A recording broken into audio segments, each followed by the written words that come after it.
Brazilian comic cone में और एक मन तो बोल रहा था कि जाके सो जाना चाहिए, लेकिन फिर मुझे याद आए मॉन्स्टर वस लव है हमारा और इसको ऐसे तो नहीं छोड़ूंगा मैं। इसीलिए पूरी की पूरी क्रेजीनेस को गले लगाते हुए एक एक करके हर एक चीज़ पे बात करना शुरू करेंगे जो जो चीज़ें इस पूरे ट्रेलर में ऑब्जर्व करी। सब से पहले ये पूरा का पूरा ट्रेलर शुरू होता है एक साइमोग्राफ से। साइजोग्राफ चीज़ें होती है जो अर्थक्वेक को मॉनिटर करती है, तो हम एक साइजमोग्राफ को देखते हैं जो पहले तो कोई भी रीडिंग को शो नहीं करता, लेकिन फिर ग्रेजुअली उसका कांटा धीरे धीरे करके तेजी से मूव करने लगता है और उसका रीजन भी हमें आगे पता चल जाता है। और वो होता है पिरामिड्स के आगे एक बड़ा सा हाथ निकलना, और वो हाथ और किसी का नहीं बल्कि बम्बल बी का होता है, ट्रांसफॉर्मर्स वाले। लेकिन फिर जब इसको आगे देखना शुरू किया तो ये जो लोहे का हाथ था इसके पीछे का रीजन भी हमको समझ में आ गया, और ऐसा क्यों है उस पे हम आगे बात करना शुरू करेंगे। लेकिन फिलहाल के लिए इतना समझ लेते हैं कि इस पिक्चर में इजिप्ट के पिरामिड के सामने कुछ बड़े लंबे चौड़े कांड होने जरूर वाले हैं। इसके बाद हमें काफ़ी इंटरेस्टिंग सा शॉट देखने को मिलता है, और वो एक बीच का शॉट है जहाँ पर एक सेमी सर्कल सा बनाया हुआ है। ये मैन मेड सेमी सर्कल है जहाँ पर हमको 5 टावर्स देखने को मिलते हैं, और उन 5 टावर्स के बीच में कुछ हेलीकॉप्टर वगैरह उड़ते हुए जा रहे हैं। और जहाँ तक मुझे लगता है तो हो सकता है कि मोनाक वालों की फैसिलिटी हो जहां पर इन लोगों ने एक काजू या फिर किसी एक मॉन्स्टर को पकड़ के रखा हुआ है बिकॉज अगर आप क्लोजल नोटिस करोगे तो ये सेमी सर्कल नेचुरली मेड तो नहीं है, या तो इसको इंसान ने बनाया है या फिर किसी मॉन्स्टर ने। और इस पूरी फैसिलिटी को देखकर यह भी समझ में आ रहा है कि मॉन्स्टर को पकड़ के रखने के लिए ही बनाई गई है, क्योंकि यहाँ पर ऐसे 5-6 चार्ज टाइप की चीज़ें भी प्लेस करी गई है कि मॉन्स्टर अब भागने की कोशिश करेगा तो उनको ड्रॉप कर दिया जाएगा, जैसे हमने गॉडजिला वर्सेस कंग में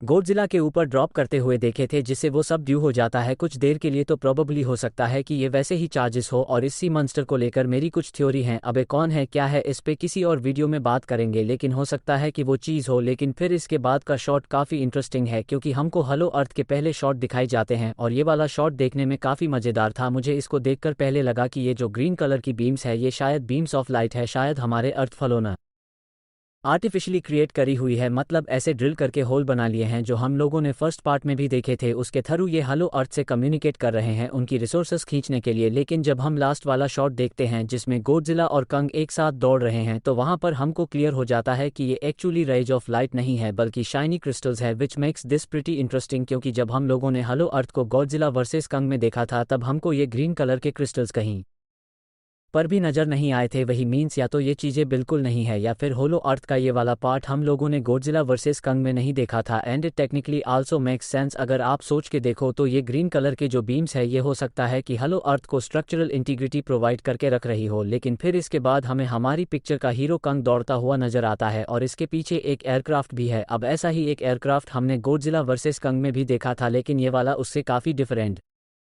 है। वो वाला जो था वो एपेक्स को बिलोंग करता था, लेकिन ये आई डोंट थिंक एपेक्स को बिलोंग कर रहा है। अब अगर एपेक्स को बिलोंग नहीं करता तो दूसरी प्रोबेबल कंपनी जिसको बिलोंग कर सकता है वो एक ही बचती है, मोनाक। लेकिन उसके अलावा अगर आप इस व्हीकल पे थोड़ा भी ध्यान देते हो तो इसके 2 अलग अलग आर्म्स भी नज़र आते हैं जो चीज़ों को पकड़ने और उठाने के लिए हैं। लेकिन